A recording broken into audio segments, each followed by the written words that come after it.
amawulire agasuze ku mitimbagano na buli wamu geg'okulangirira nti alekulidde UPDF egamba tebimanyiiko mitendera ki egiyitibwamu okulekulira amagye okuwummula amagye so okulekulira naye okuwummula amagye zize zimu ku nsonga ezigenda okuba nga zino olunaku olwaliro naye nga mu ddwaniro mu ggwanga erya Ukraine Russia eyimirizaamu ku kuweereza ebizuuka mu bitundu naddala ebyawambiddwa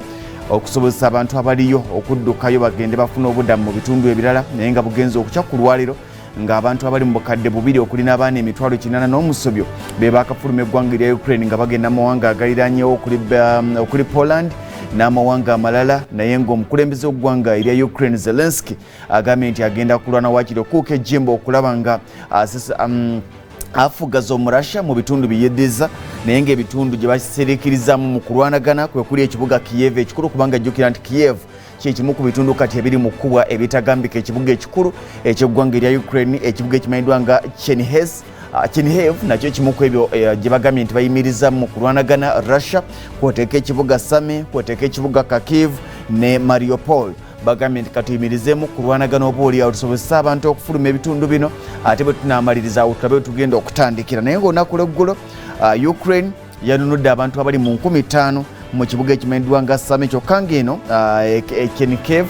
babadde batunuulidde enteekateeka yemu ey'okugyayo abantu okusobozesa okuba nga olutalo lugenda mu maaso naye nga tewali muntu wa bulijjo afiiriddeyo wabula Russia neesigala ng'erwanagana n'okuweereza ebizuuka makubo agabadde galina okuyitwamu abantu ba bulijjo ekyataataganyiza enteekateeka zonna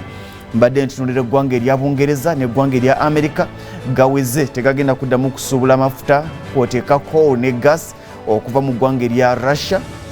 ekiwadde Venezuela omwaganya egambye nti egenda kuddamu okuba nga ekolagana ne America okugiguza amafuta naye nga US President wa Joe Biden agambye nti enkolagana zaffe n'eggwanga erya Russia ku nsonga y'amafuta tuziyimiriza era nga tugenza okujja kumpi okulwaliro ng'ebyamaguzi ebiwerako mu ggwanga erya Russia byongedde okulinnya ebbeeyi amakampuni ag'enjawulo okuli kampuni ya Coca-Cola kampuni ya Pepsi n'amakampuni amalala gagambye tugenda kubanga tuddamu mu kaseera kano okukolagana n'eggwanga erya Russia era agabaddeyo n'emirimu gyago bagiyimiriza okutuusa akaseera obaoliawo ng'embeera ekkakkanye ne Russia okuddamu okwekuba mu kifuba naye ng'amawulire okuva mu kitongole ekya CIA bafulumiza nga bagamba nti ezimu ku zaali enteekateeka z'omusajja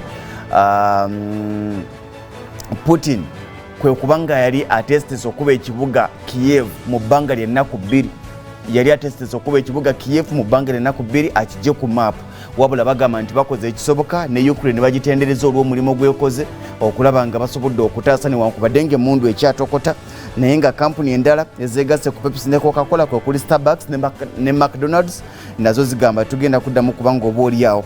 tukolagana n'abasajja abarasha mu kaseera kano naye nga amawulire era agava mu Russia ne Ukraine n'ebitundu ebirala